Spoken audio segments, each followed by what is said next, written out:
शिव महापुराण की कथा कहती है,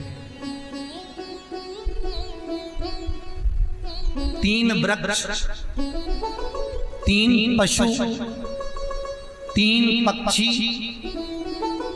और 3 जलचर पितरों के तुल्य होते हैं। बहुत ध्यान देना शिव महापुराण की इस पितृ शांति शिव महापुराण को जो आप सुन रहे हो नैमिषारण्य से, बहुत ध्यान से सुनो। पितृ दोष है, इसके लक्षण क्या है? घर में अशांति होना, घर में 4-5 लोग रह रहे हैं, जरा जरा सी बात में क्लेश हो, समझ लो पितृदोष है। पितृदोष, 1 रुपया कमा कर लाओ, 1.25 रुपए खर्च हो, खूब पैसा आए हाथ में दिखे ही नहीं, समझ लेना पितृदोष। 4 दिन दुकान अच्छी चले, बाकी के समय बैठना पड़े, समझ लेना पितृदोष। घर में बच्चे चिड़चिड़े हो जाएं, गलत संगति में डूब जाएं, समझ लो चिड़चिड़ हो रहे हैं, पितृदोष। घर के बच्चे माता पिता का आदर ना करें, सम्मान ना करें, तेज आवाज में बात करें, समझ लो पितृदोष। पितृदोष मालूम पड़े। और इतने से भी अगर आप नहीं समझ सकते, परिवार का कोई एक व्यक्ति जब जब भोजन करने बैठे तब तब उसकी थाली में बाल आए, भले वो होटल में खाए तो भी बाल आ जाए, वो कहीं खाना खा रहा है तो बाल आ जाए। 8-15 दिन में, 4 दिन में, 3 दिन में, 2 दिन में, 6 दिन में आपकी थाली के भोजन में अगर बाल निकल रहा है, केश निकल रहा है, समझ लेना कि पितृ आपसे कुछ मांग रहे हैं, पितृ आपसे कुछ चाहते हैं। क्योंकि पितृ बोलते नहीं आता, केवल घर का व्यक्ति जब भोजन करने बैठेगा, सब अच्छे से बनाया, सब अच्छे से करा, फिर भी थाली में अगर बाल निकल रहा है। और कोई व्यक्ति ऐसा होता है जिसकी थाली में बार बार बाल आता है, वो कितने ही केले, पत्नी को भी कह दिया, परिवार को भी कह दिया, तो भी वो होटल में खाएगा तो बाल आ जाएगा, अचानक आ जाएगा, भले पानी पिएगा तो आ जाएगा, कुछ खाएगा तो बाल आएगा। 8 दिन में, 15 दिन में, 6 दिन में उसके भोजन में बाल आएगा ही आएगा। समझ लो पितृ कुछ कहना चाहता,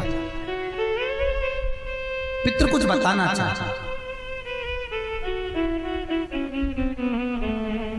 कुछ वर्णन करना चाहते। घर में अगर आप उससे भी नहीं समझ सकते तो घर में बैठे बैठे एकदम गंध आने लगे। 8 दिन में, 4 दिन में, 6 दिन में, ना जाने कौन सी गंध की बदबू सी आ रही, कोई गंध आ रही, कोई सुगंध सी आ रही, कोई गंध सी आ रही। समझ लो पितृ की छाया पड़ रही है, पितृ कुछ मांग रहा है। 8 दिन में, 15 दिन में कोई भी अगर आपको नहीं आएगा तो कोई दूसरा कहेगा, आज घर में ऐसी गंध क्यों आ रही है, कोई आकर कह देगा गंध क्यों आ रही है। उसका मतलब है पितृ आपसे कुछ मांग रहा है, कुछ कहना चाहता है, कुछ मत करो।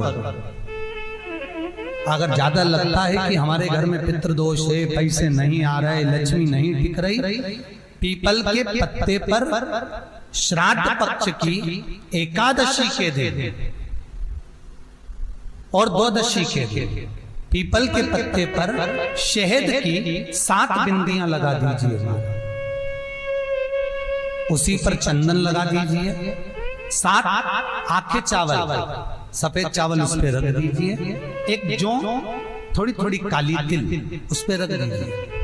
अपने पूर्वजों का नाम लेकर, पितरों का स्मरण कर कर, गोत्र बोलकर, नाम बोलकर बहते हुए पानी में उस पत्ते को छोड़ दीजिए।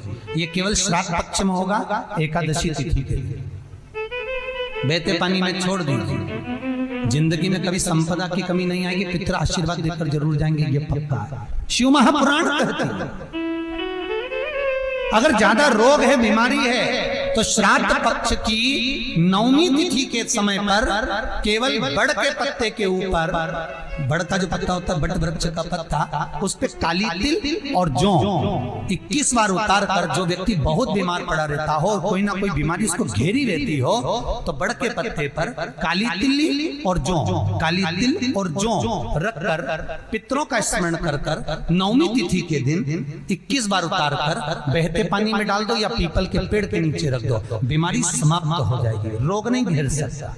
अगले श्राद्ध तक लिखकर रखना कि किस तारीख को करा, किस तिथि को करा, अगली तिथि तक जानना, आपको रोग नहीं आएगा, बीमारी नहीं आ सकता, कष्ट नहीं आएगा। शिव महापुराण का भाग, भगवान शिव आनंद की राशि। तो 3 वृक्ष, 3 पशु, 3 पक्षी और 3 जलचर ऐसे हैं जिनको पितृ माना गया। तो 3 वृक्ष कौन कौन से हैं? शास्त्र कहता है पहला पीपल, दूसरा बरगद बड़ और तीसरा बेलपत्र। इन 3 वृक्ष के नीचे श्राद्ध पक्ष में पितरों का निवास हो जाता है। इन 3 वृक्षों के नीचे 3 वृक्ष पितरों के तुल्य हैं। पहला पीपल, दूसरा बट वृक्ष, तीसरा बेलपत्र का बेलपत्र का। कभी अनायास श्राद्ध पक्ष में आप कुछ भी ना कर पाए, कुछ भी ना कर सकते हो, तो एक पत्ते के ऊपर कोई सा भी पत्ता ले लो, चाहे पान का ले हो, कोई पीपल का ले हो, कोई भी पत्ते के ऊपर एक पुड़ी, थोड़ा मीठा थोड़ा नमकीन रखकर अपनी कामना कर अपने पूर्वजों के लिए इन 3 वृक्ष के नीचे 16 श्राद्ध में किसी भी एक दिन आप वो भोजन को रखकर रह जाइए। अपनी कामना कर सुख का अनुभव होगा, पितरों को शांति मिलेगी। 3 वृक्ष पितरों के तुल्य हैं। 3 पक्षी पितरों के तुल्य हैं। कौवा, हंस और गरुड़।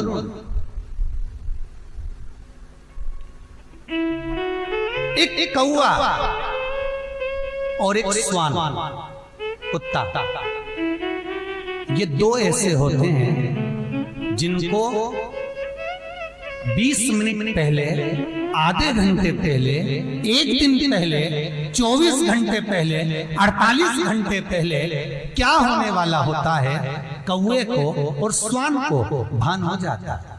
क्यों?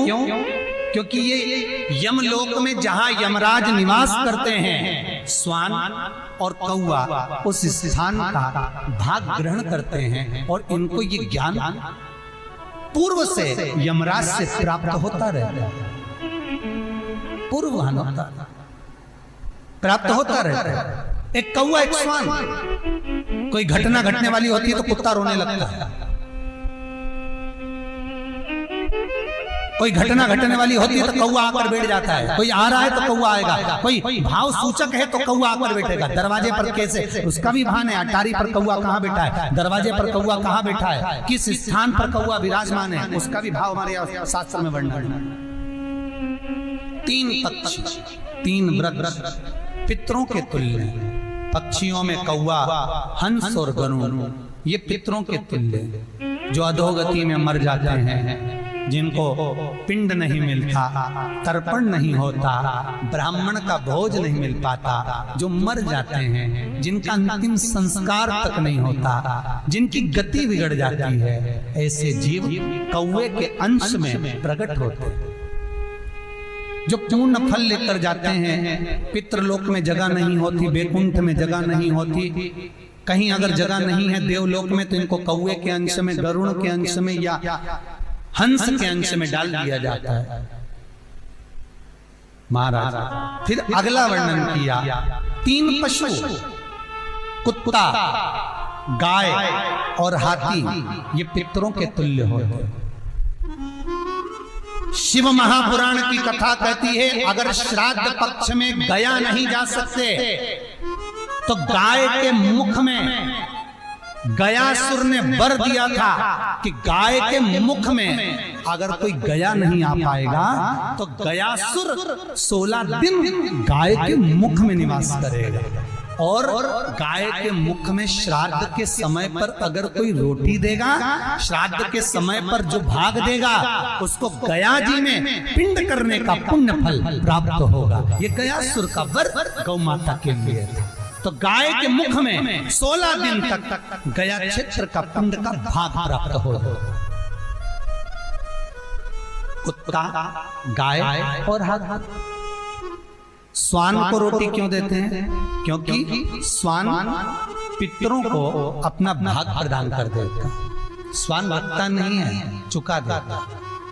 फिर 3 जलचर है महाराज जो पितरों के तुल्य हैं। मछली, कछुआ और नाग। पिंड जो बनाया जाता है वो पानी में दिया जाता है। मछली